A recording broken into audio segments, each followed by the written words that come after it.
And this is one thing that I really hope shifts in our field is like cut out the wasted training, right? If we know what we need to train for and the demands aren't going to vary from that.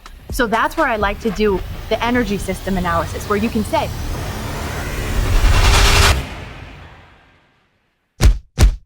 okay, ILKB team, I've got an incredible guest today. I'm super excited and pumped to have Ashley Davidock on the line, and her business is the CPT Academy. And we're so excited. Ashley, thank you so much for being here with me. Thank you, Shannon. It is a pleasure to be joining you today. Yes. Well, of course, fitness is our blood, our life, everything we do. And so I want to start, Ashley, by asking you about your fitness journey and how did you get into this business? And I just want to hear the whole story about what's your transformation, what's your journey in this fitness world. So it's all yours. Go for it. Thank you. It's a really interesting story. So I have been working in the fitness industry for about 20 years, and now I specialize in higher education and science-based program design. So the reason I actually got into it is because I was such a sports fan when I was younger, in addition to being an athlete. And once I started studying the movement patterns of athletes, and especially when I was becoming certified, as a NASM trainer, the background is in technical training. So everything is about the form and the execution, and watching the best athletes in the world in all of these sports doing it with poor form, and then wondering, if they corrected their form, how much more power could they produce? And how many injuries could be prevented? Even in contact sports, how much can you decrease the rate of injuries? Because if they're going to be producing or absorbing contact in a more balanced position, then there's a lesser likelihood of creating an injury. So all of those things really created my passion for the field. And I've had some really interesting kind of segues along the way. I've had a bunch of concussions. So during what I call the concussion years, I shifted into working with older adults. It was just a little bit easier, less demanding. During the years where I couldn't be demonstrating things that were super high intensity, that was just a great fit. But then coming back now and working with professional athletes again, I took that experience with me. So it has kind of collectively created this understanding of functional fitness and this maybe vision of longevity training, where a lot of it is going to be kind of like you're doing, like sport-based training for non-competitive athletes, for general population, even for special population folks, that it all kind of comes together into one big model. Whew, wow. Okay. Let's unpack some of that, because now you said you've had many concussions, and so have I. I didn't know I probably had them, but I've been hitting the head a lot in the kickboxing world. I was a professional fighter. I fought all around the world. But so what sport did you receive those concussions?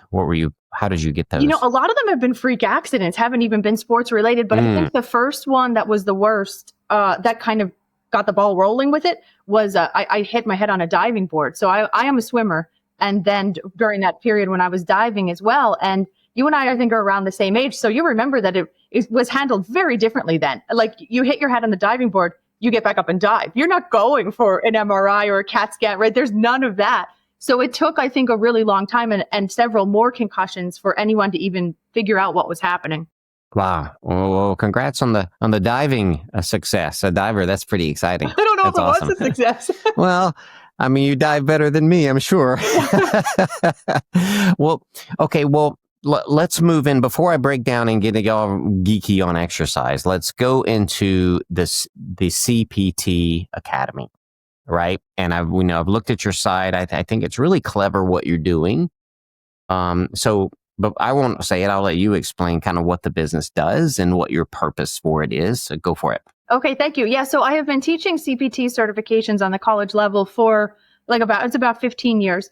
And my base certification is with NASM, and I really love NASM. I love what they do. I love what they're teaching. I think there is a little bit of a disconnect when you go through their online modules, that there's a lot that you have to teach yourself. And, something that you and I have talked about in the past is that our field attracts a lot of people that haven't traditionally looked at themselves as good students. I think that is wrong, because I see very intelligent people entering our field.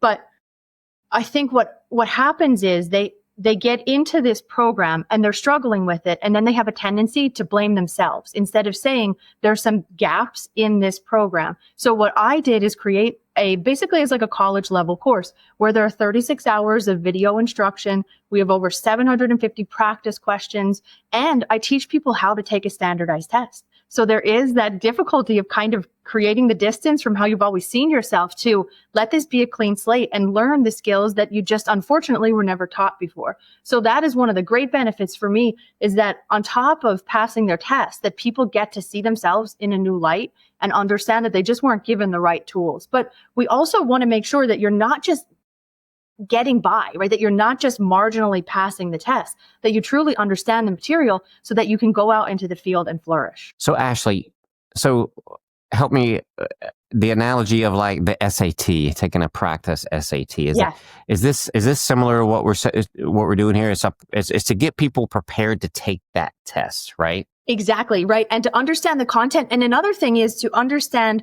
the structure of the test. The most common question I get in the beginning is, how many questions can I get wrong? And that's the backwards thinking. We need to understand we get this many questions on program design. We get this many questions on assessments, so that you go into this test with a certain degree of control and confidence that is born of your experience, where you're taking the practice tests and you're going to see them go up and up. But where you also know realistically, what is the number of questions that I should expect to get right from each section, so that you can build your way to a passing score and then create a buffer from there. Okay, I gotcha. Okay, so you sell this program online, right? Yes.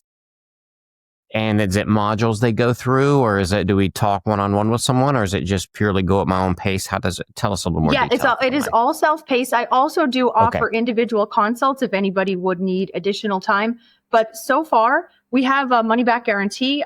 To my knowledge, no one has failed because no one has requested that. And yeah, throughout my entire teaching tenure, the passing rate is over 95%. And I think even in those few cases where people didn't pass, we both kind of knew ahead of time that there were, some issues. But I think that has also really helped to shape the program, because I have a lot of experience teaching with special needs, different learning styles. So all of that kind of came into the design of the program.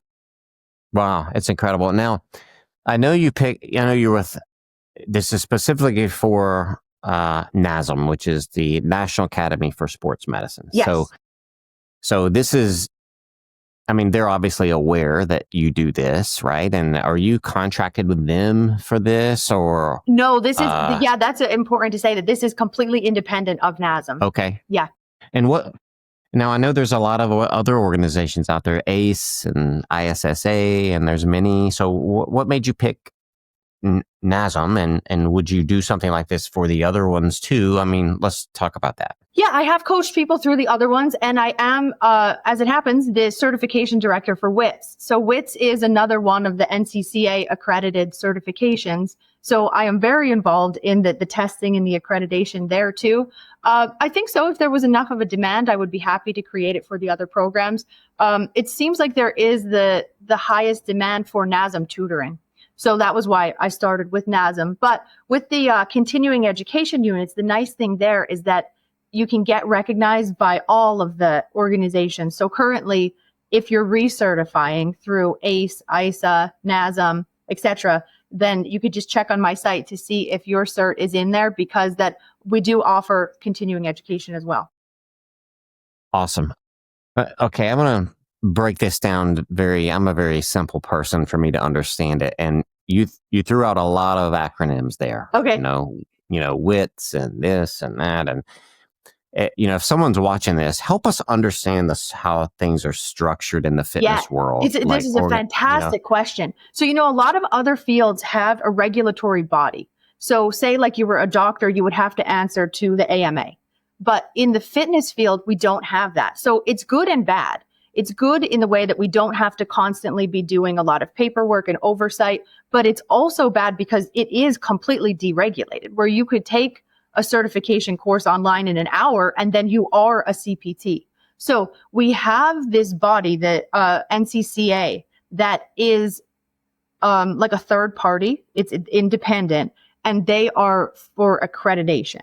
So in order to pass the test to kind of become recognized by them, it's very stringent. It's a very long process. So that's why there's only a handful of certifications that meet that criteria. So I think from there, everyone can just do their research and see what is going to be the best fit for them.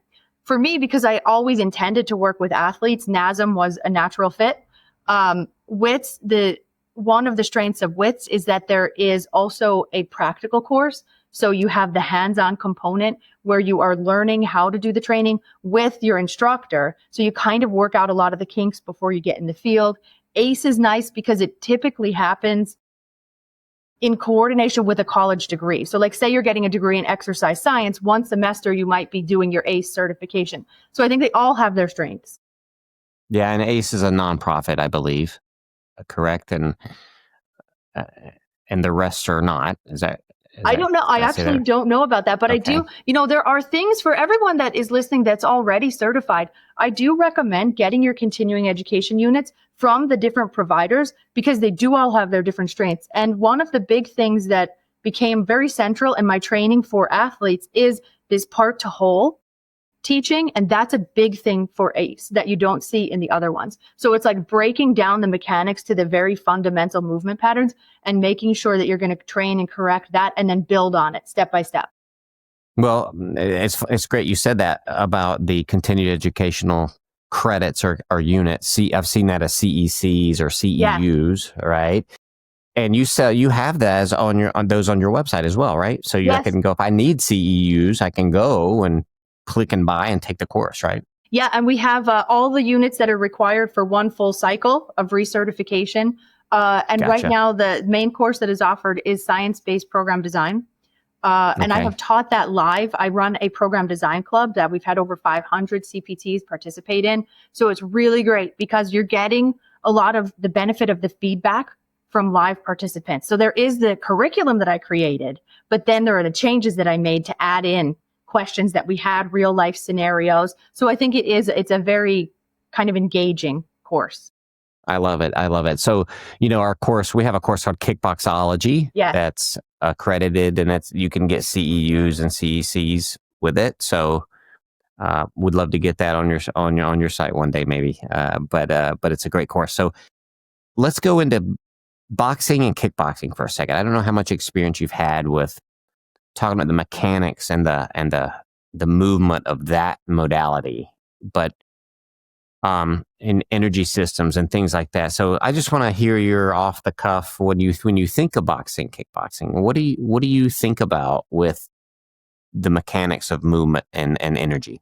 Yeah, well, it's nice because I do have a lot of personal experience in the martial arts, including kickboxing, and I have done a lot of MMA, strength and conditioning, but doesn't matter what the sport is. There are some sports that I have written programs for that I have never competed in myself, but how it is. Once you understand human movement, there's only so many ways it presents. So for any sport, what I like to do is start with, say, what are the biomechanics? So what are the positions that this athlete needs to be in? What do they need? What kind of force or power do they need to produce from that position? And then, like, something that's so great about boxing and kickboxing is that it's measured in the time of rounds, right? So you can really simulate this beautifully in your training. And this is one thing that I really hope shifts in our field is like cut out the wasted training, right? If we know what we need to train for and the demands aren't going to vary from that, then we shouldn't be doing, like you don't need to be running 10 miles if you're going to have just rounds that are measured in minutes and you also know what the rest is in between.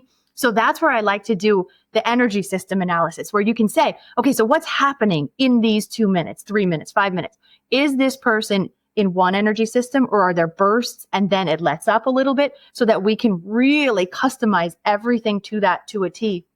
And then now you're talking. Yeah, I know, it's really fun, right? This is one of my favorite topics.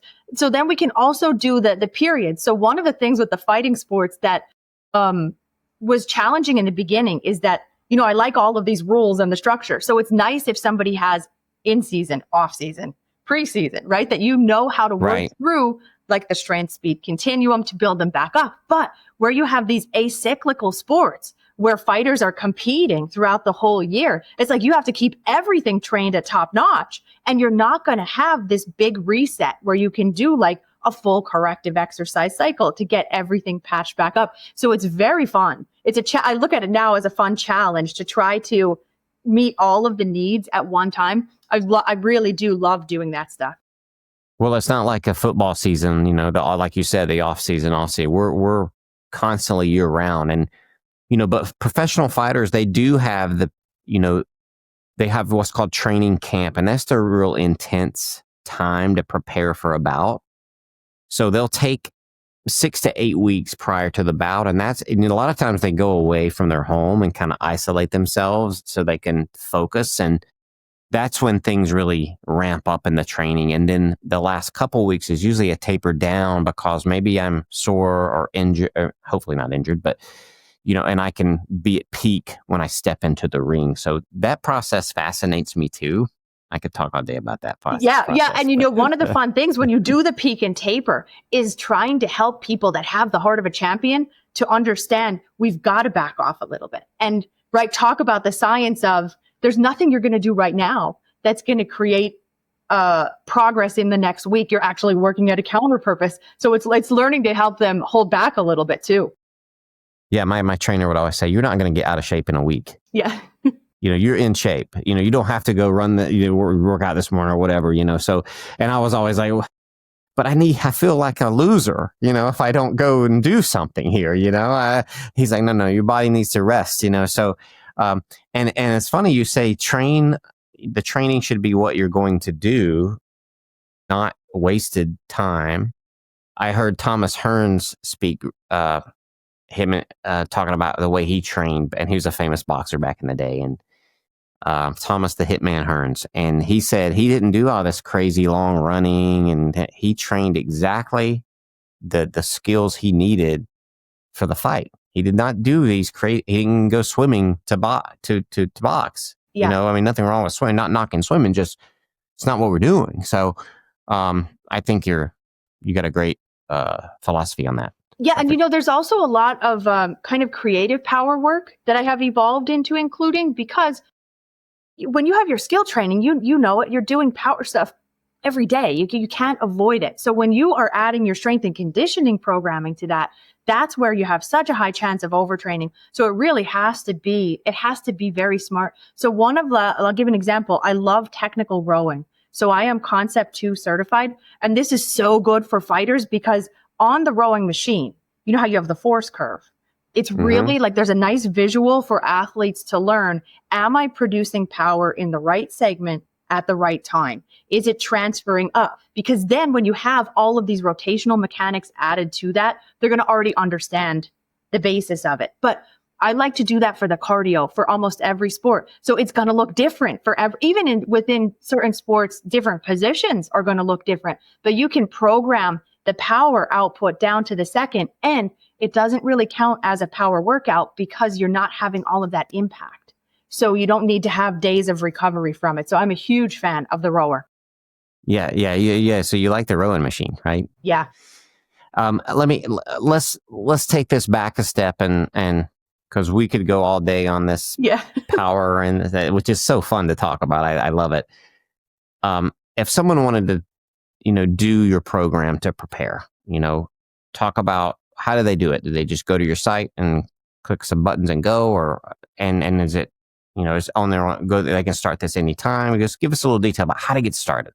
Yeah, great question. So everyone is welcome to email me at any time if they have any further questions. If you go to the cptacademy.com and go to the store, you'll see that there are a variety of options. So for anyone who is interested in doing the test prep course, that's there. If you're trying to get your CEUs, that's there. If you want to set up a private consult with me, which can be anything, I do a lot of business related things, helping people with resumes, getting ready for interviews, figuring out, what is the next move in their career, how to kind of advance. All of those things are kind of under that umbrella. So if you wanted me to do a biomechanical analysis or write a program, that would be the place to go there. And we set it up for all of our listeners that we have a coupon for $50 off of each of those programs if you enter the code ILKB50.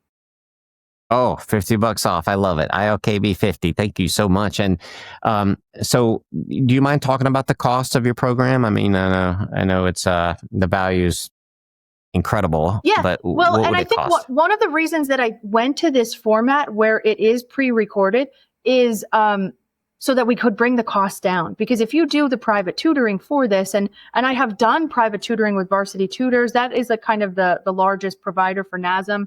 I wrote their study guide. I think it's a great operation, but it's also out of reach for a lot of people financially. So that was like a big motivator for me to create a program that everyone can have access to. So when you enter the coupon, that'll bring the price down to $199 for both of for the CEUs and for the CPT.